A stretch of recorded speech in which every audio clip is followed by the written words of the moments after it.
Uh-huh. You know, it's Do things out of that hand, was that's hard. Right.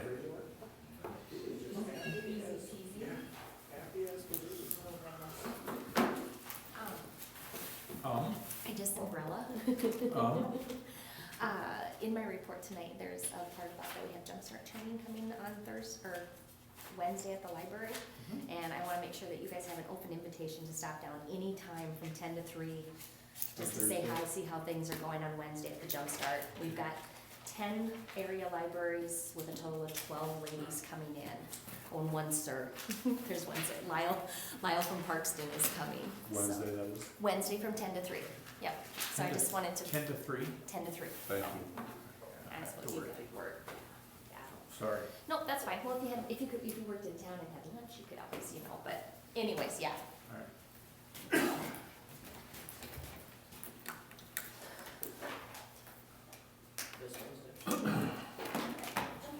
we could have two on phone. Just one. Just a minute. The next one's on the 13th of March. Oh, I forgot what time we got a new computer, so. 6:55, you got a couple minutes yet. It would be fun.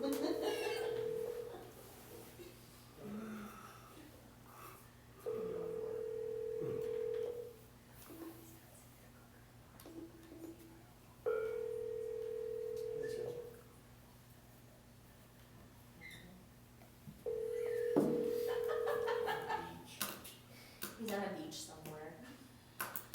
Florida. Better be a big fish. Yeah. This is Chad. Oh, no. Leave a message and I'll return your call. No. Yeah, we'll figure it out. He's probably thinking, You probably didn't recognize the number. oh, It wasn't the maybe main not, line. I'll text it. because it's 8 o'clock there. Yeah. Yeah. So he I was, gave him a heads up a couple Okay. minutes ago. I was gonna say, Oh, you it's texted me? not, Okay, thinking. then I won't bother. Riley, wake up. I don't think he's like me, he goes to bed early. No, I noticed on Friday when we had story time and Jessie came down, I'm like, well, you got one miss, and she goes, yep, Riley's gone today, and I go, oh, it'll be here.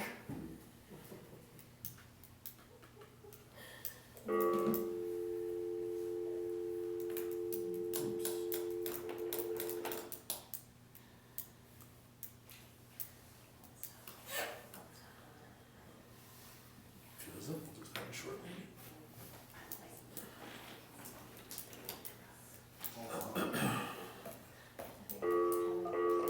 Double header, huh?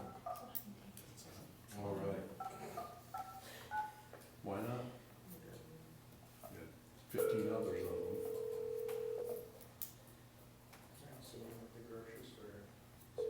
Or they're here all night, yeah. Not bad.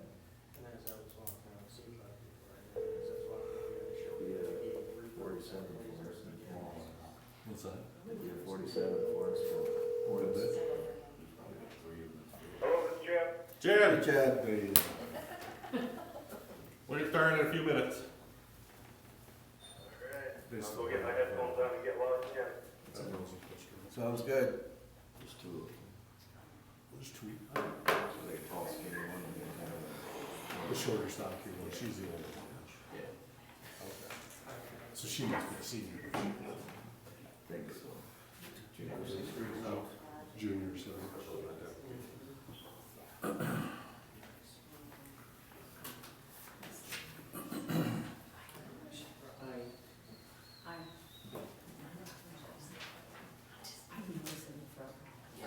Stand It's up. like, Stand up at the podium.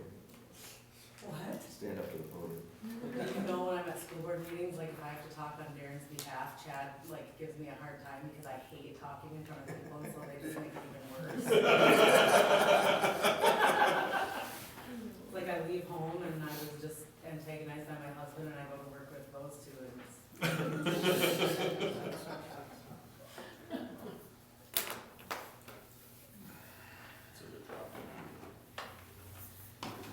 Still there, Chad? Chad, can you hear us? No. contract, which is unusual for a landline.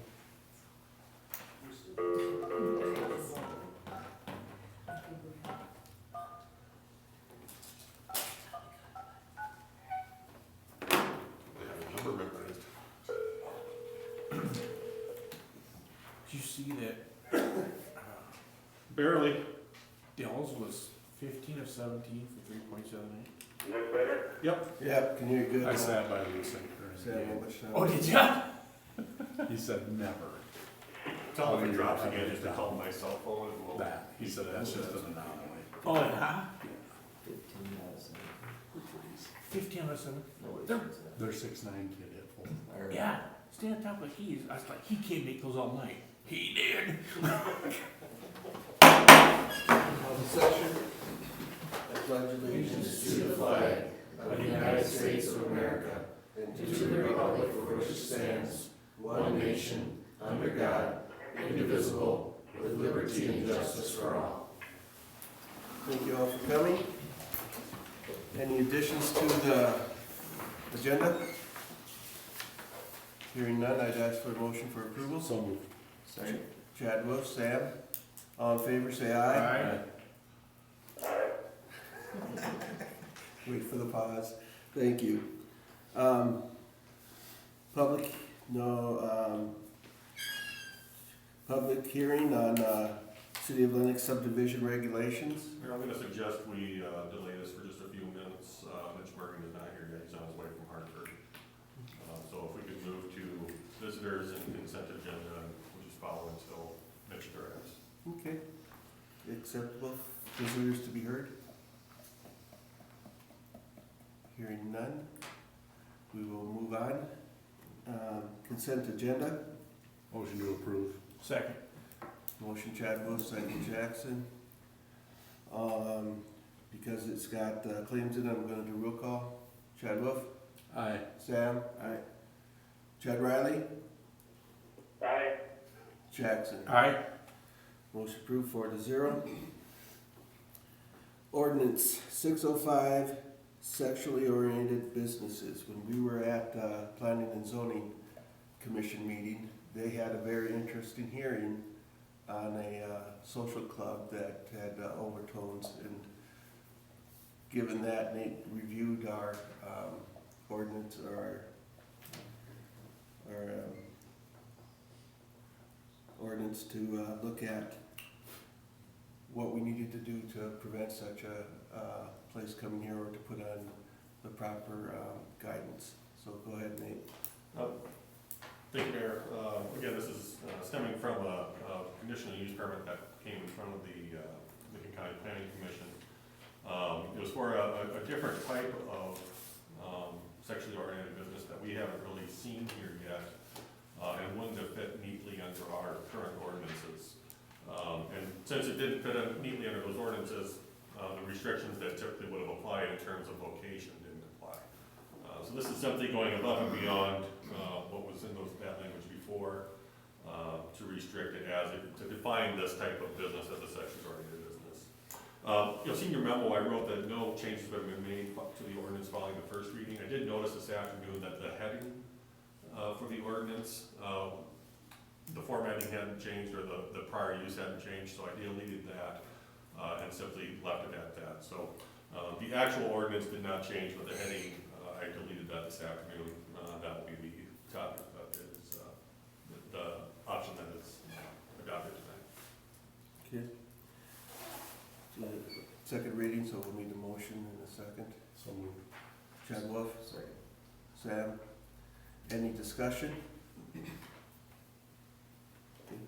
All in favor, say aye. Aye.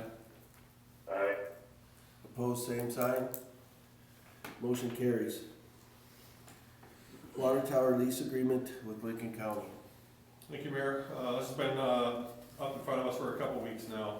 Did get the city attorney's re-review of the liability language on that lease, which was suggested, I believe, by Mr. Riley.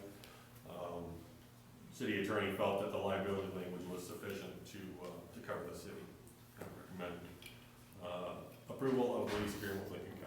Motion to approve. Second. Chad Wolf, Jackson. All in favor? Aye. Aye. Opposed, same sign. Motion carries 4-0. Thought I saw Mitch come in. All right. If we can go to new business B, then we can handle the public hearing. We can't do the ordinance until that public hearing is done. Special event application Sioux Falls School District. Lennox School District? Lennox. It's like, I think I live in Lennox. Thank you, Mayor. We have Becky Kuiper here with us tonight from the school, and she'll provide a little more information. I'll just add that the event application is for a glow run on March 27th. I believe there's a 1 mile and a 5K, if I remember right. Neither of which I will be running in. You can walk. I will cheer as I do best. The event will require a closure of several intersections and possibly waiting for a short period of time. Fire, police, and ambulance have all been notified of that. Fire and police will both be providing traffic control for that event. Yeah, we've done a glow run in the past. A few of you, I'm sure, know that we've done a glow run in the past, and in the past it was a memorial run for Tanner Bainbridge. We're kind of stepping away from that this year and just going on our own. We have talked to the Bainbridges and they're okay with that. Their purpose was always to raise money for a scholarship fund, but they have enough money to give scholarships until their youngest daughter graduates. So now the Booster Club decided that they would like to continue having a glow run.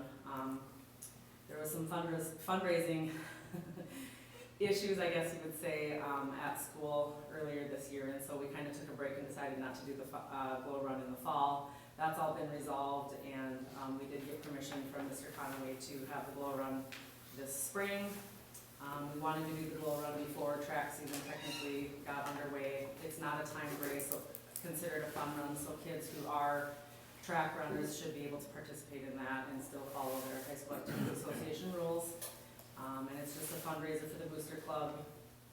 That money will be used for various things with high school athletics and activities. So it'll be March 27th.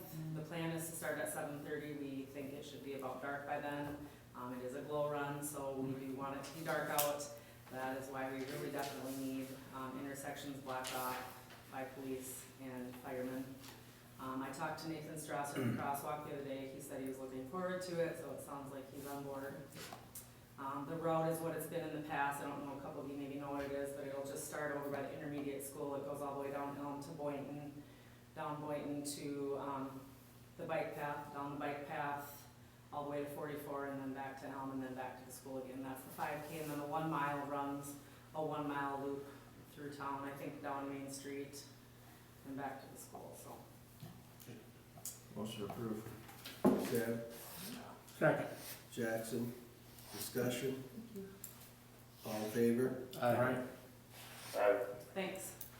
Opposed, same sign. Motion carries 4-0.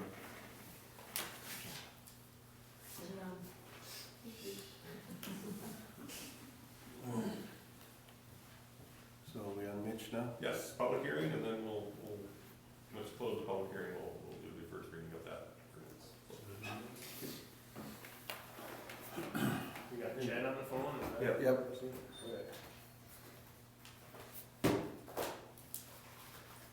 Okay, so it was a couple weeks ago, we were at the planning and zoning meeting presenting subdivision regs and updated design standards. I don't know if you guys had looked into it all, but I can sure go through them, how in depth you wanna get to them, but I'll give you kind of the main points, I guess, of it.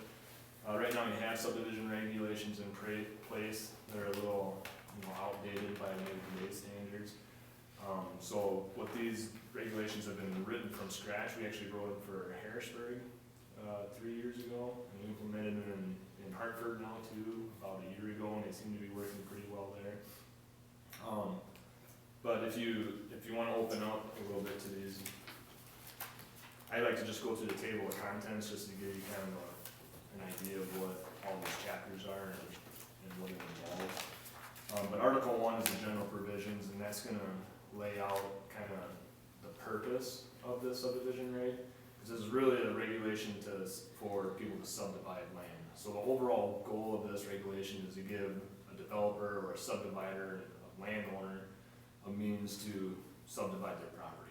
Okay, and these are all the rules that go along with that. So that purpose is kind of spelled up in there. It talks about who has the authorities within this regulation, what the jurisdiction is. You know, you're familiar with, you have your city limits, but you also have a platting jurisdiction that goes outside of that city limits, about 3 miles is what you can kind of claim up to. So it governs that area too, this regulation.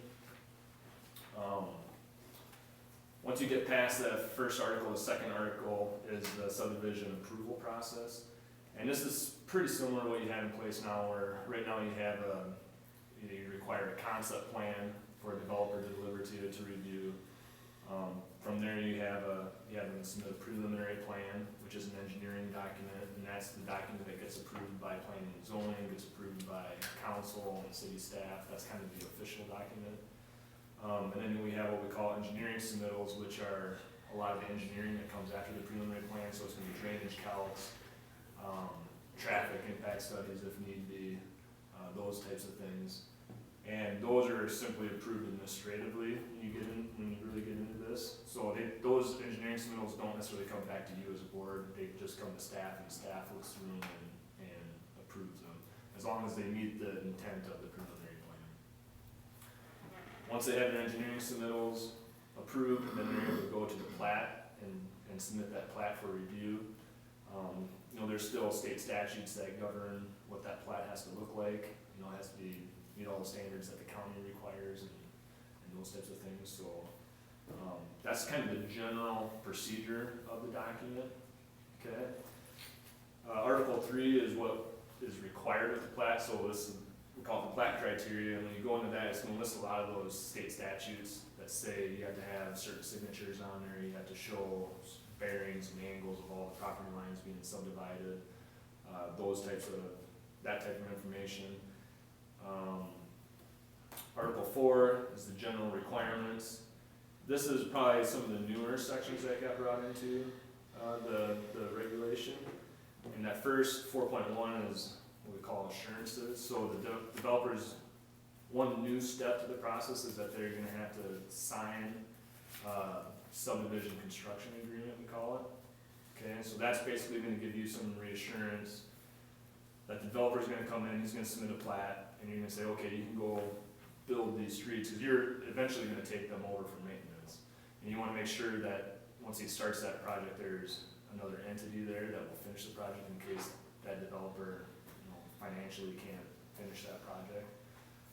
So that's going to require bonding inside that agreement. So that's something new to your guys' regulation. Sioux Falls has been doing that for quite a number of years now. A lot of surrounding communities are starting to do that, so it's nothing new to any of the developers. We have 4.2, which is the effective period of approvals and amendments. So when the board approves preliminary plans, or when we approve engineering submittals, I believe the preliminary plan is good for 3 or 4 years, however it's spelled out here. But we wanted to put a condition on how long they were good for, so they just didn't, have approval for it indefinitely. And that way, after 4 years, if the council's changed, if your standards have changed, you get that opportunity to re-review that subdivision if it hasn't gone forward for that amount of time. Okay. 4.3 is some exemptions. In your current standard, you have what we call minor plat. And that's meant, really, if you just have 1 or 2 lots that you're dealing with, and maybe just a property lines changing, a simple plat like that, and it's minor affecting, we consider it. We wrote in exemptions to, those plats don't have to require the preliminary plan. They might not have to have engineering submittals, but it exempts them from some of those procedures. Okay. The difference, that was in your regulation 4. What we did on this is we wrote that chapter to be much more discretionary for your staff. Okay, before it said that if it had 3 or more lots that had right away in it, then it kind of bound you to have to go possibly through a preliminary plan. And so what we did is we scrapped all that and we said that, if your staff feels that it's minor affecting and it meets the intended purposes of the preliminary plan or whatever it might be, then they have the discretion to approve cleans up some things. Yeah, and if it's something, there's language written in here too, where if the staff doesn't feel they're comfortable approving that plat, and they want it to go to council, they can always do that too, to engage you folks. Very good. 4.4 is a subdivision within an unincorporated jurisdiction, and we're probably gonna, I'll flip to that when we get past it. That's a small chapter just on that peripheral area outside your city limits that you guys have jurisdiction on. In fact, why don't we flip to that page 18? Because that's kind of an important chapter that we honed in on.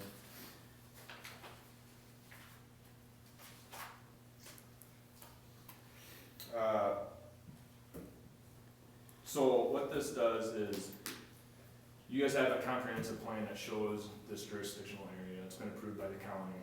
So every plat outside in this area will get sent to you to review, okay?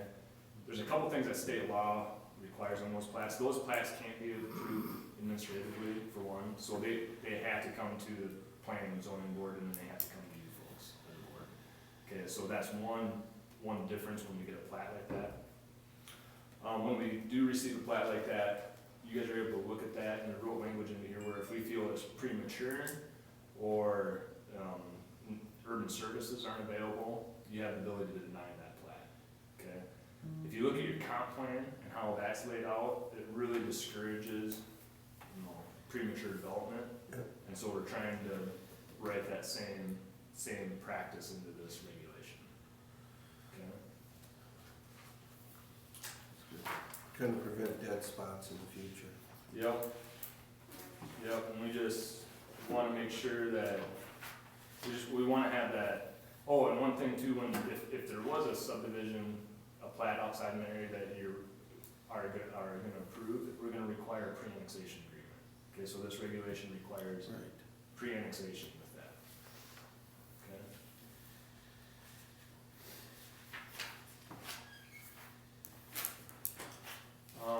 But other than that, those are kind of the main bullets and procedures, I guess. Are there any questions? There'll be a construction agreement with that. What's that? There's gonna need to be a construction agreement with Yeah, that. so the construction agreement is an appendix to this, so any plat that'll have right-of-way on it, so the developer has two options. They can either go build the infrastructure Mhm. and then come back and renew the plat, then they don't have to post bonds and those types of things, it's already built. They'll still sign a construction agreement for those situations, but there's a different box they check in that situation that says you're doing it that way. Right. But in we're more concerned about the situation where they come and want a plat and then go build it. That's where we're requiring bonds. So theoretically, every plat that has right of way or any infrastructure that needs to go into it will have a subdivision construction agreement. I believe there's two permits that we've implemented into this too. One is a grading permit, which I don't remember if you currently have or not, so you don't have that now. So any major earthworking project, so a developer wants to start moving ground out there, he's gotta come in and get a grading permit. Okay, so that's a new thing that's built into this too. Good. There's also a construction permit, which is basically tying on to your existing infrastructure, whether that be a water main, a sewer main, even a street system. They need to come down and get that permit for them to be able to connect onto that and extend the facility. Those two permits will trigger, if someone's just out there grading and we don't know anything about it, then at least those permits kind of trigger those mechanisms so that they have to come in, they start going through this process, and that's kind of the purpose of those, I guess. Good. I like the way it's tightened some of this up. Yeah. I know previously you had some different waivers and things of that sort that were a little specific to Lennox, so we'd never seen those before, and it kind of created a few hiccups over the years, so it's good to kind of clear that some of those. Good. Anybody here for or against this? And I'll declare the public hearing closed. I was gonna mention one more thing. Oh, sorry. The design standards is the other half of this, so we need to adopt new design standards too, because your current regulations have some design standards written into them. And we took all the design standards out of there and put it in the design standards. So that's why these kind of have to go at the same time. Because if they don't go at the same time, then we got some holes between the two. Which is a part of the ordinance that we're gonna Correct. approve tonight. Yeah. It's first reading, correct?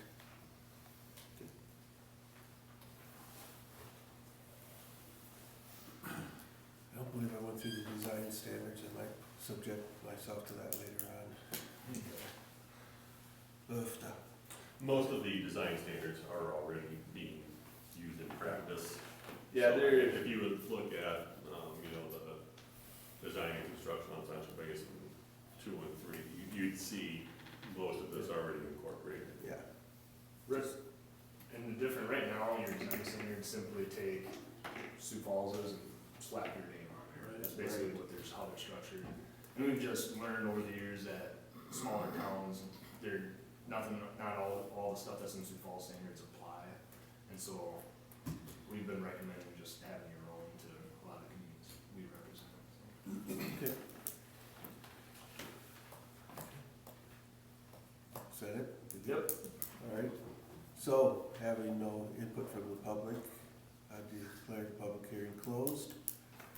And I would declare the first reading. We'll actually do the first reading under new business, Mayor. All right. Thank you. Right.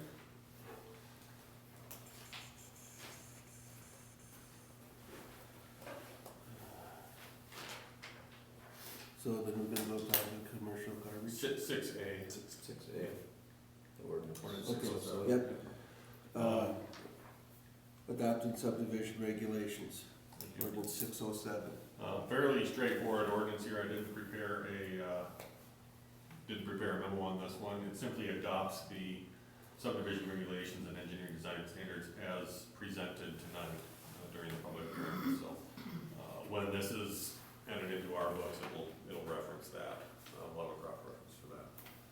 Tonight is only the first reading. We recommend approval. Motion to approve first reading of ordinance 607. Second. Second, Sam. Discussion? Hearing none. All in favor? Aye. Opposed, same sign. Motion carries 4-0. Commercial garbage haulers licenses. Thank you, Mayor. As you know, the city of Lennox regulates collection of solid waste through commercial licenses under chapter 3.03 of our ordinances. Each year, we need to approve new or renewal license for commercial garbage collection. We received 3 renewal applications from AOK Sanitation, Novak, and RDS. All licenses are completed correctly, and the correct fees have been paid. So we recommend approval of licenses for all 3. So moved. Second. Sam, Jackson. Discussion? All in favor, say aye. Aye. Opposed, same sign. 4-0, motion carries. Approval of fire and ambulance volunteer rosters. Thank you, Mayor. Usually twice a year, we try to approve the rosters for the volunteer fire department and volunteer ambulance personnel. That's in order to have those individuals covered by workers' comp under the city should something happen in the line of duty. The rosters presented tonight are current as of February 19, 2020. We recommend approval. So moved. Second. Wolf, Jackson. Discussion? All in favor? Aye. Opposed, same sign. Motion carries 4-0. Accept resignation of Public Works Director. Mayor, about a week and a half ago, I received a verbal notification from our Public Works Director that he intended to move on to a new position. Received a formal notification of that today with a final date of March 6th. Recommend approval. So moved. Second. Wolf, Sam, discussion? All in favor? Aye. Aye. Opposed, same sign. Motion carries 4-0. Public Works. Thank you, Mayor. This is simply a discussion item for the council, to provide some direction, although if we do take action, I do have a recommended motion in there. So with both the Public Works Director and the utility operator, water specialist position being vacated, we'll be without a licensed operator for our water and wastewater system. After confirming that resignation, I contacted Stockwell, requested that they work on a plan with us to handle utilities until staff will be hired. We submitted job postings for the water wastewater specialist position vacated by Jeremy Jacobson early this week. Already have a couple of applications for that. However, the public works position is a far more difficult position to fill given the level of licensure and the responsibilities. In the short term, I'm going to recommend that we advertise and interview 2 water wastewater specialists with licensure required. I think regardless of our plan for oversight of those systems, we need at least 2 employees in that department. Though we'd be responsible for the day-to-day operations, the on-call needs of the water and wastewater systems. Consistent with what our current structure is, I would expect pay ups of about $50,000 a year for each position, depending on experience and qualifications. Also in the short term, talked with Mitch and Mr. Brown last week about some technical expertise, some emergency operations assistance we might need, permit compliance. The springtime in particular is when we tend to get hit pretty hard at that plant. Though I'm feeling lucky after this past weekend and the upcoming forecast that it looks like we might have a nice slow thaw this year.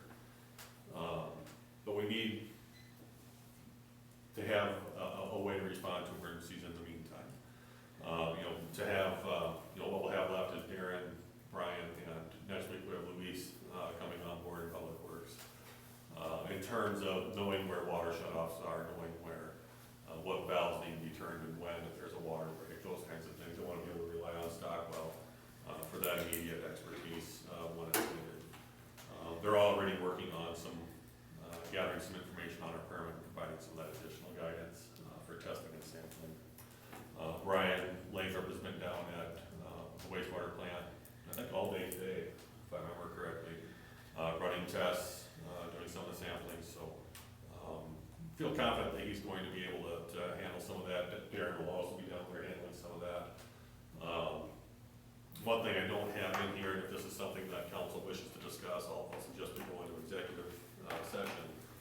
But with those immediate duties, I'd like to suggest a 20% temporary pay increase for Brian and Darren to handle those duties until we get at least one person hired over there. It's going to be a tough go, particularly if we have any major snowstorms. Right now, until next week, we've only got 2 staff in Public Works. The third one coming on board Monday, he does have snowplow experience, he does have sewer experience, so we may be able to utilize him for some of that as well. But I think this will at least help us short term. Long term, I'd like to look a little bit deeper into issuing an RFP for water and wastewater operation management and services to an outside contractor to oversee water and wastewater programs. Public Works, utility superintendent, those are tough positions to hire for. Surrounding communities have had and are having significant difficulty recruiting for those type of positions at the level that they need. And I think a new option exists to secure a contract with a firm with expertise in that area that doesn't necessarily require them to be on site every day if we have sufficient staff to handle the on site. That I've researched already. I think I emailed those around late last week to council. I don't have a good sense for what this costs yet. I think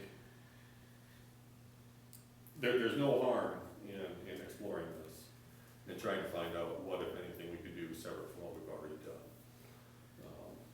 There's not a lot of firms in South Dakota operating. I think there's only 2 plants in South Dakota I'm aware of that outsource. That's both West River, Lee and Deadwood, if I remember right. There may be more, but those are the only 2 I'm aware of.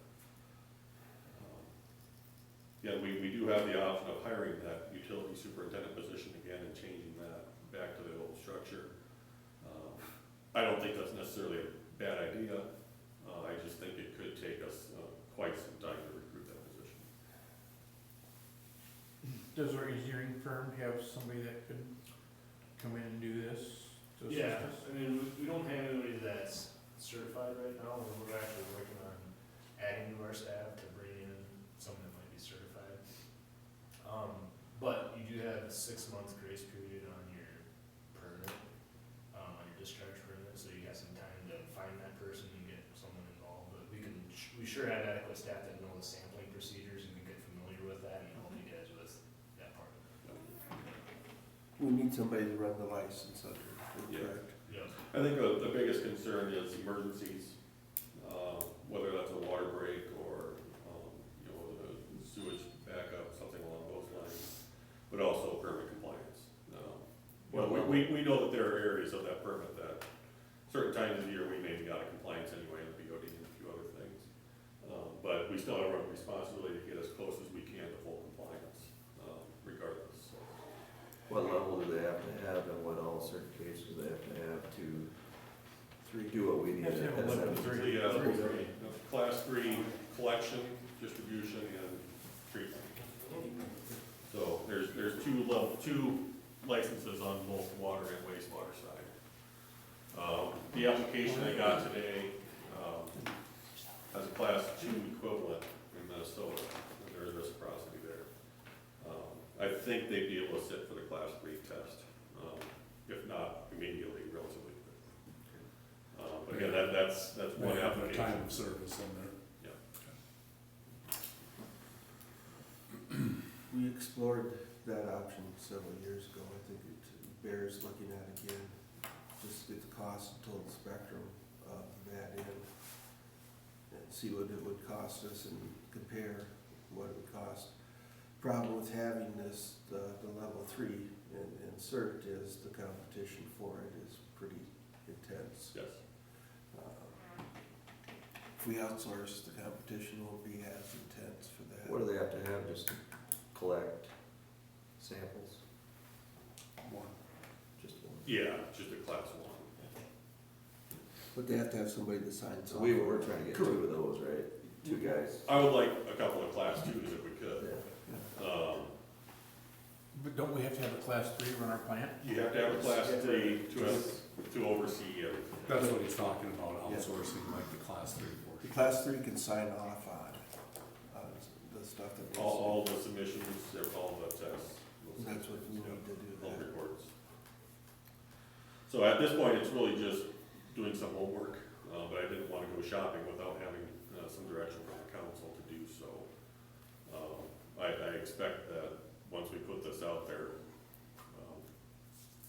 I expect there to be a fair amount of interest in it, but we'll see. So your people are working towards a class 2 or class 3? Well, there's actually a class 4 level 2 out there, Yeah. and there's class 4s out there that we've been talking to. Need a class 3 of the movies. We're trying to get into that game so we can submit on this RFP. Okay, all right, just wanna make sure, so, cause if if you can do it, then I think we'll be okay. All right, I'll make a motion to authorize advertising and interviewing for the 2 wastewater specialists. good. Got a motion? Second. Second by Riley.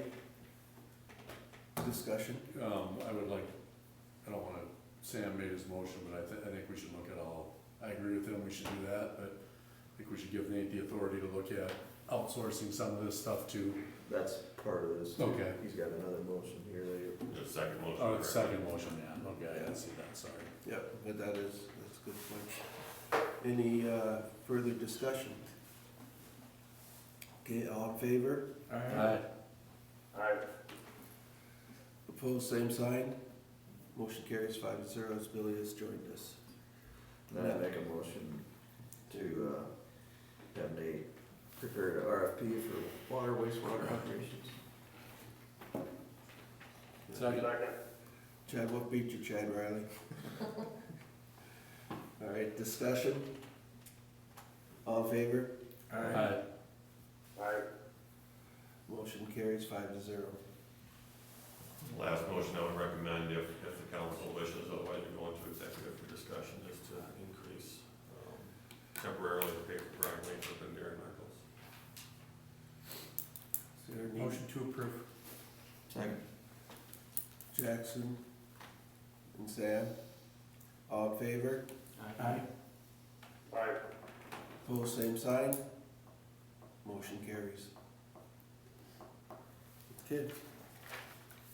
Anything else before the board for exec?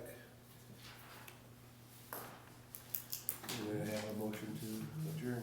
So moved. Sam, Second. Chad Wolf, discussion. All in favor? Aye. Aye. Opposed, same sign, motion carries 5-0. All right, thank you all.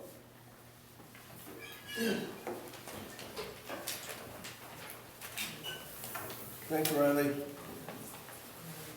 No issue. Yeah, we're done. Okay, thank you. Come back to the pool. Come back to the cabana. What? I'll be here tomorrow. One. I don't know. Personal invitation. Okay. No, you gonna be here tomorrow night? See you guys. I should be, Yeah. yep. You're here? Are you guys? Yeah, I'll send notes. You're leading the charge? I don't know if I'm moving the charter, but we'll let Nate do that. I'm kind of curious to see what kind of, Noise will be here. I had one on the phone today that I know Nice. won't be coming after I talk to them. Do you see the daggers? Yeah. What is? Ward number, 20. Oh, For the 2035. See you guys always nice then, huh? I'll see you tomorrow. Thanks.